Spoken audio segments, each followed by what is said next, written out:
네, 여러분 안녕하세요. 오늘은 건국대학교 2025학년도 수시 모집 요강 설명드리려고 왔습니다.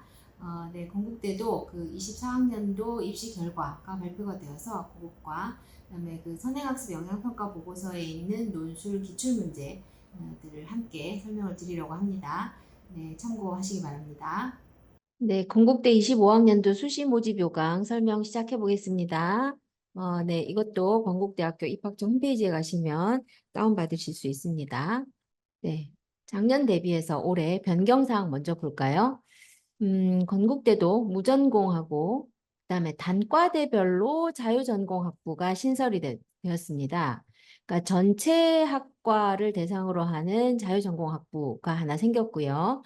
그리고 단과대별로 자유전공학부가 이렇게 6개가 생겼습니다. 나중에 전체 전형표를 보면서 제가 다시 설명드릴 텐데 이 단과대 자유전공학부 중에는 그 안에서 모든 과를 선택할 수 있는 게 아니고 이렇게 한두 개씩 선택하지 못하는 과들이 있습니다. 요거는 잘 확인하시고 지원하셔야 될 것 같습니다. 전체 대상 그 무전공학과도 마찬가지니까 좀 이따 한번 살펴보도록 하겠습니다. 그 다음에 건국대는 25학년도에 학과 변경이 꽤 많습니다. 그러니까 예를 들어서 작년까지 미래에너지공학과와 화학공학과가 이렇게 있었는데 미래에너지공학과와 화학공학이 일부가 합쳐져서 화공이 되고 그 나머지 일부가 재료공학이 되었다는 뜻으로 이제 이게 이해를 할 수 있을 것 같습니다. 그다음에 기계항공공학과 스마트 운행체 공학과 이 두 개도 마찬가지로 일부 기계 로봇 자동차 공학과 항공우주 모빌리티 공학으로 이렇게 구분을 한 것 같습니다. 그래서 그 학과 성격을 좀 잘 보고 이번에는 지원을 해야 될 것 같습니다. 무전공뿐만 아니라 일반 학과에서 특히 이제 이과, 공대 쪽에서 지금 많이 변화가 있으니까. 그리고 이제 그 건국대에서 유명한 상어생명과학대학에서도 동물자원, 축산식품생명공학, 식품유통공학 이렇게 세 개 나누어져 있던 거가 이렇게 하나로 또 학부로 합쳐지는 이런 예도 있으니까 잘 좀 보면 좋겠습니다. 자, 그리고 모든 전형의 학교폭력 조치 사항을 건국대는 2025학년도부터 감점표를 적용하겠다라고 했습니다. 학교폭력에는 1호부터 9호까지 이렇게 9가지가 있거든요. 그래서 그 호수에 따라서 감점을 얼마씩 하겠다가 있으니까 네, 이것도 참고하시면 좋겠습니다. 네, 그리고 논술 전형에서 수능 최저가 반영 과목이 바뀌었는데요. 그 작년에는 인문이냐 자연이냐에 따라서 이 탐구 과목이 좀 달랐어요. 근데 올해는 인문 자연 상관없이 모두 사과탐 중에 하나를 반영하는 걸로 바뀌었고 이하보는 동일합니다. 네, 대신에 이제 수의학과는 3합4입니다. 네. 그래서 이 그 사과탐 그 구분하던 게 없어졌다라는 거를 이제 기억하시면 좋겠습니다. 그다음에 학생부 교과 전형에서 지원 자격이 일부 변경됐는데 나머지는 다 똑같고요. 지원 불가한 학교 중에 요 각종 학교 하나가 추가되었다. 이렇게만 이해하시면 좋겠습니다. 네, 이제 그러면 그 전체 전형 중에서 우리가 어떤 거를 볼지 좀 살펴보고 시작을 해볼게요. 건국대 전체 전형입니다. 네, 교과 전형인 지역균형 전형이 있고요. 학생부 종합의 KU 자기추천, 이것도 유명한 전형이죠. 나머지는 좀 특별 전형이라서 제가 설명은 생략하고, 그다음에 논술 전형, 이렇게 가장 굵직한 3개 전형을 설명드릴 겁니다. 그다음에 아까 그 단과대별 저 자유전공이 있었잖아요. 그게 이런 식입니다. 여기 문과대학 안에서 자유전공이 있고요. 이과대학 안에서 자유전공이 있습니다. 공과대학 안에서도 자유전공이 있고, 사회과학대학 안에서도 어, 네, 이게 있습니다. 그리고 융합과학 기술원 안에서도 자유전공이 있습니다. 그리고 생명과학대학 안에서도 자유전공이 있고요. 네, 그리고 나머지는 지금 여기 KU 자유전공은 전체 과를 대상으로 그리고 요 지금 좀 전까지 말씀드린 거는 단과 대학별로 나오는 거고 그래서 문과대학 자유전공학부를 지원하면 나중에 문과대학 안에 있는 요 과 중에서 자기가 선택을 할 수 있는데 아까 안 되는 과가 하나 두 개씩 있었죠. 예를 들어서 문과대학에서는 미디어 커뮤니케이션하고 문화 컨텐츠는 안 된다고 했습니다. 요 두 개 안 됩니다. 그러니까 나중에 요걸로 들어가서 요 두 개로 내가 나중에 진입을 하겠다 하는 학생은 이걸로 지원하시면 안 됩니다. 그래서 요런 거를 좀 꼼꼼하게 과별로 좀 확인을 하시는 게 좋겠습니다. 자, 이제 그 보기로 했던 직윤과 자기 추천과 논술 전형, 전형별로 설명을 좀 드리겠습니다.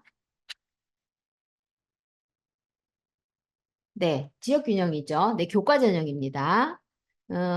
여기에 자유전공 학부들도 네, 뽑고 있습니다. 네, 그래서 이거 잘 보시고요. 자, 지원 자격은 국내 고등학교에서 5학기 이상의 교육 과정을 이수한 졸업자 혹은 졸업 예정자입니다. 이게 또 추천이 필요합니다. 일괄 합산인데 단계는 아니고요. 교과 정량 평가, 그러니까 성적으로 계산하는 그 학생부 성적 계산 단계 70% 반영되고 교과 정성 평가 30% 반영됩니다. 요거 요 직전 영상인 경희대 영상에서도 요거 비슷한 걸 우리가 봤습니다. 요것도 좀 이따 설명을 해드리겠습니다. 그리고 이 교과 정성 평가를 하는 학생부의 평가 자료는 이것도 경희대랑 동일합니다. 교과 학습 발달 상황, 그러니까 성적과 세특 그 두 개만 반영을 하겠다는 뜻입니다. 그리고 그때 어떤 걸로 평가를 하냐 하면은 학업 역량과 진로 역량을 보겠다. 그러니까 학업 성취도, 성적이 얼마나 좋은지, 그다음에 수업 시간에 태도는 어땠고, 공부를 임하는 자세는 어떤지, 예, 그런 것들을 보겠다는 거고, 진로 역량에서 전공 관련 교과를 얼마나 들으려고 애썼나, 그리고 실제로 들었던 그 교과의 성적은 어떤가, 네, 이렇게 보겠다는 거니까 요거를 좀 기억하시면 좋겠습니다. 요거 나중에 그 학생부 종합전형하고 이 교과전형에서 학생부를 어떻게 보는지에 대해서 한꺼번에 말씀을 좀 드릴까 합니다. 자, 이제 자기 추천, 학생부 종합, 건대의 대표적인 학생부 종합 전형이죠. 여기는 근데 보면 아까 그 단과대학별로 자유전공 학부가 있었는데 여기 없습니다. 요거 좀 기억을 하셔야 돼요. 그러니까 결국은 학생부 종합은 자기가 공부하고자 하는, 진입하고자 하는 전공에 대한, 그 전공 적합성, 그리고 자기가 공부하고자 하는 열망, 이런 것들이 반영이 된 전형이라고 볼 수 있기 때문에 여기서는 안 넣은 것 같습니다. 그런데 대신 전체 학과를 대상으로 나중에 선택할 수 있는 자유전공 학부는 여기 들어가 있습니다. 요거에 대해서 좀 생각을 해보고 지원을 해야 될 것 같습니다.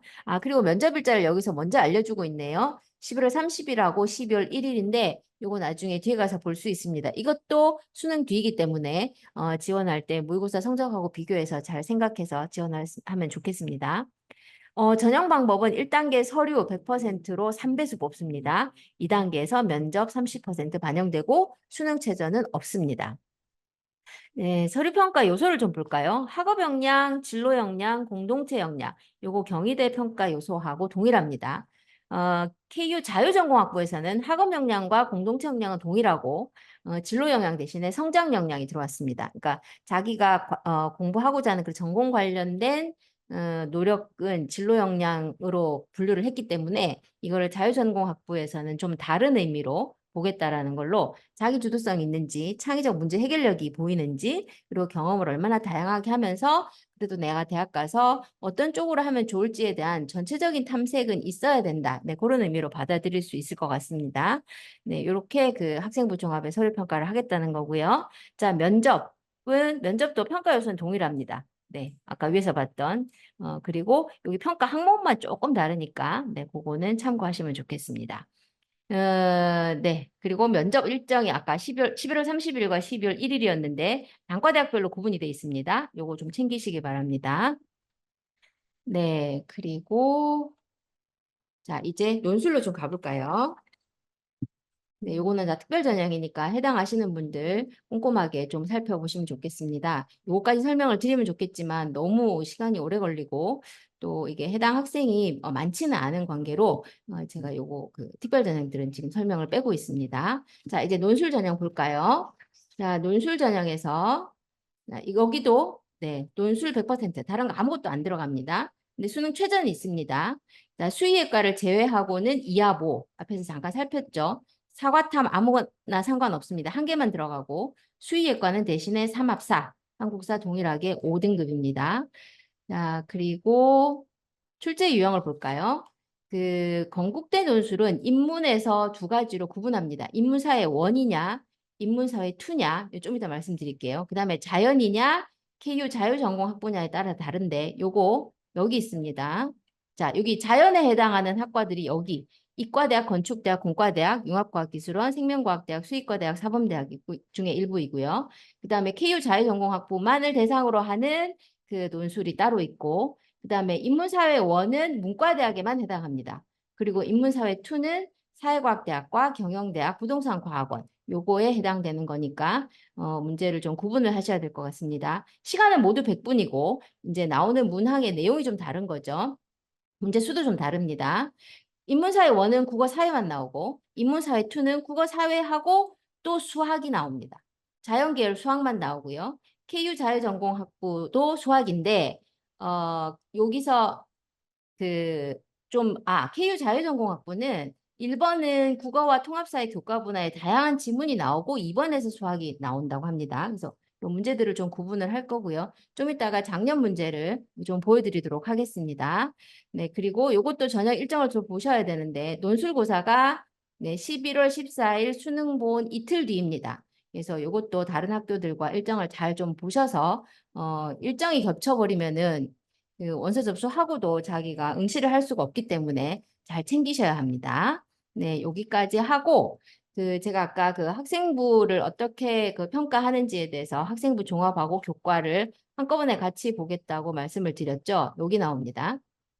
학생부 위주 전형, 이거는 학생부 교과 전형과 학생부 종합 전형 두 개 다를 포함해서 학생부 위주 전형이라고 얘기를 합니다.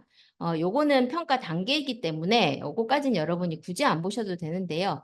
자, 학생부 위주 전형의 서류 평가를 좀 볼게요. 우리가 아까 학생부 종합의 서류 평가는 평가 요소나 이런 걸 봤는데 교과 전형을 안 봤습니다. 그죠? 자, 교과 전형은 교과 학습 발달 상황만 본다 그랬습니다.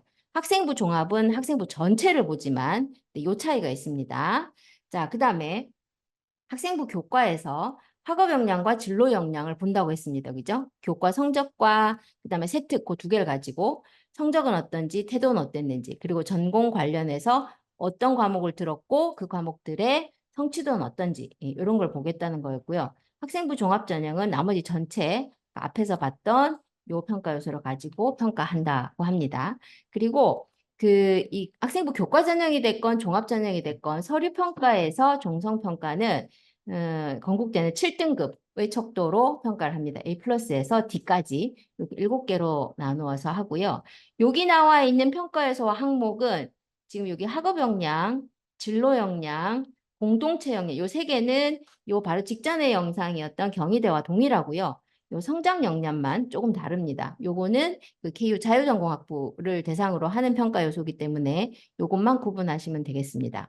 자, 이제 면접 평가 볼까요? 앞에서도 잠깐 봤지만 한 번 더 보겠습니다. 종합 전형이죠. 네, 평가 요소는 앞에서 봤던 것과 동일하고요. 평가 등급이 방금 서류 평가는 7등급 척도였는데 면접은 5등급 척도로 A 플러스에서 D까지 이렇게 해서 평가를 합니다. 자, 그다음에 학생부 교과 전형에서 정량적으로 들어가는 내신 성적을 어떻게 반영하는지 볼게요. 여기 직윤이죠. 국수영사과 한국사까지 6개가 전 과목이 반영이 됩니다. 그리고 석차 등급 및 이수 단위가 표기된 과목이죠, 당연히. 근데 학년별로 교과별로 가중치는 없습니다. 근데 이수 단위는 반영이 됩니다. 그리고 진로 선택 과목은 정성평가로만 반영합니다. 그 교과 전형에서도 30% 교과 정성평가가 들어가니까 당연히 가능하죠, 평가가. 요렇게 보고 국수영사과 한국사를 어떻게 계산을 하는지를 좀 보니까 여기 각 등급별로 기준 점수가 있습니다. 그죠? 1등급부터 9등급까지 이 점수를 여기다 넣고 각 과목별로 이수 단위를 넣고 자기가 들은 전체 이수 단위 합으로 나누면 그 건국대에서 교과 전형 정량 평가하는 성적이 나오게 됩니다. 근데 우리는 이 성적을 계산은 해볼 수 있지만 실제 이 성적대로 학생들의 합격 여부를 확인할 수 있냐? 근데 이게 궁금한데, 네, 그거를 한번 볼게요, 먼저. 자, 여기 보면 이게 지금 24학년도 작년 입시생들의 입시 결과입니다. 환산 점수는 제가 아까 말씀드린 게 이거예요. 이 환산이 방금 건국대에서 여기 잠시만요.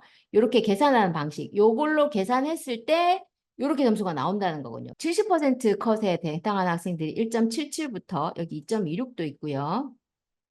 그다음에 여기 2.24 있고요. 제일 낮은 게 혹시 어디까지 가는지 한번 볼까요? 네, 요거는 이과인데 네, 여기가 제일 낮았네요. 2.20 정도가 지금 제일 낮은 수준으로 보입니다.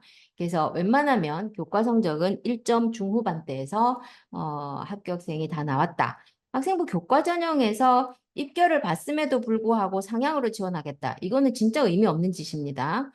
제가 지시라고 말씀을 드리면 좀 그런데 너무 여러분들이 그 6장 중에 한 장을 그냥 편안하게 생각하는 학생들이 가끔 있어서 제가 이렇게 말씀을 드렸어요. 그 교과는 성적이 확실하게 나오는 거기 때문에 이걸 상향으로 쓴다라는 거는 네, 이거는 좀 의미가 없습니다. 잘 생각해 보시기 바랍니다. 자, 이제 두 번째 학생부 종합전형. 물론 학생부 종합전형은 다른 대학도 마찬가지로 내신 성적을 정량 평가하지 않지만 이 정도 학생들이 합격했구나 이렇게 참고 자료로만 생각하시면 됩니다. 50%와 70% 컷을 보니까 이 밑에 여기 지금 4.19까지 가 있습니다. 그죠? 여기 2.97. 나머지는 거의 2점대로 보이죠? 근데 여기 지금 아까 4.19 이런 게 막 눈에 띄실 거예요. 성적이 좀 낮은 경우에. 여기 4.42도 보입니다. 그죠? 자, 그 다음에 여기 보니까 여기도 막 4.43 이런 게 보이죠? 이런 거에 혹해서 여러분이 지원하시는 건 좀 위험하다고 말씀드릴 수 있어요. 왜냐하면 기본적으로 여기 지금 2등급대가 많기 때문에 이런 성적의 경우에는 좀 특별한 케이스. 물론 일반고에서 이런 성적임에도 불구하고 학생부의 내용이 정말 탁월하게 좋아서 되는 경우도 있을 수 있습니다. 근데 그냥 좀 상식적으로 생각하면 특목이나 자사의 경우에 요 성적을 받았음에도 불구하고 전공 적합성이나 이런 것들이 아주 뛰어나서 이게 합격을 했나 보다 이렇게 생각하시는 게 우리가 그 확률적으로 좀 더 맞는 해석일 수 있습니다. 그래서 저 성적에 너무 혹하지 않으시기를 네, 부탁을 드리고요. 이제 마지막으로 논술 전형 좀 볼까요? 논술 평균 성적은 솔직히 의미가 없습니다. 우리가 보는 데서 수능 최저 충족률만 좀 볼게요. 6명을 뽑는데 경쟁률이 72대 1이었습니다. 그런데 수능 최저 충족이 57%, 그냥 50%라고 생각하면 요거 딱 반을 맞췄다는 거기 때문에 경쟁률 72.67대 1보다 절반 정도, 한 36대 1 이렇게 생각하면 되는 겁니다. 그것도 낮은 건 아니죠. 네, 이렇게 하시고 그다음에 여기 실제로 50%, 여기 딱 50%겠네요. 4명을 뽑는데 수능 충족이 50%였어요. 그러면 33대 1이 아니고 네, 16.5대 1, 뭐 이 정도 되겠죠. 뭐 17.5대 1. 네, 그렇게 이해하시면 될 것 같습니다. 네, 성적을 여기까지 보고요. 그다음에 이제 논술 관련해서 그 작년에 선행학습 영행평가를 보고서를 이제 올려놨기 때문에 이걸 가지고 문제가 어떤 식으로 건국된 나왔는지를 좀 확인해 보겠습니다. 여기 인문사회계 1, 인문사회계 2가 있는데 이 정도만 확인하면 될 것 같으니까 좀 가보겠습니다. 자, 여기 인문사회 1에 문제 1, 2 두 개 지금 보여주고 있습니다. 자, 문제 두 개가 나왔는데 가와 나를 참고해서 다의 도표를 분석하시오. 가와 나의 시각에서 라에 대해서 노안하시오 했습니다. 가 제시문이 있습니다. 나 요 두 개를 참고해서 이 다의 도표를 분석합니다. 그죠? 요거랑 가와 나의 시각에서 라에 대해서 또 분석하는 거 요렇게 이게 읽어야 할 내용이 꽤 깁니다. 네, 그래서 요거를 잘 좀 보시고 이 문제에 대한 이거는 네, 다른 학교에서도 마찬가지로 제가 보여드렸지만 출제 의도 어떤 의도로 냈고 이 문제는 교육과정의 어디에 근거해서 나왔고 그리고 여기 문항을 해설을 실제로도 해주고 있죠. 해설도 하고 있고 그다음에 채점 기준도 보여주고 네, 그리고 예시 답안, 정답까지 네, 보여주고 있습니다. 그래서 요거 참고하셔서 여러분이 준비하시면 좋을 것 같고요. 하나만 더 볼게요. 인문사회 2의 문제 1, 2. 여기는 지금 수학까지 포함이 된 쪽입니다. 앞에 이 문제는 똑같고요. 자, 수학 문제가 네, 이렇게 나왔습니다. 그죠? 네, 이렇게. 문제 자체가 길진 않습니다. 네, 요거를 풀 수 있도록, 그러니까 문제 수도 적은 것 같지는 않고요. 그래서 요것도 마찬가지로 출제 의도, 출제 근거, 그리고 문항 해설, 네, 그리고 채점 기준, 음, 그리고 마지막으로 네, 예시 답안 혹은 정답이 여기에 나옵니다. 그죠? 그래서 요거를 잘 보시고 내가 건국대 논술을 어느 정도 풀 정도가 된다라는 걸 좀 체크하시고 지원하시는데 참고하시면 좋겠습니다. 네, 여러분 건국대 설명 잘 들으셨나요? 네, 도움이 되시면 좋겠습니다. 앞으로도 시간 되는 대로 네, 다른 학교들도 또 설명 드리러 오겠습니다. 감사합니다.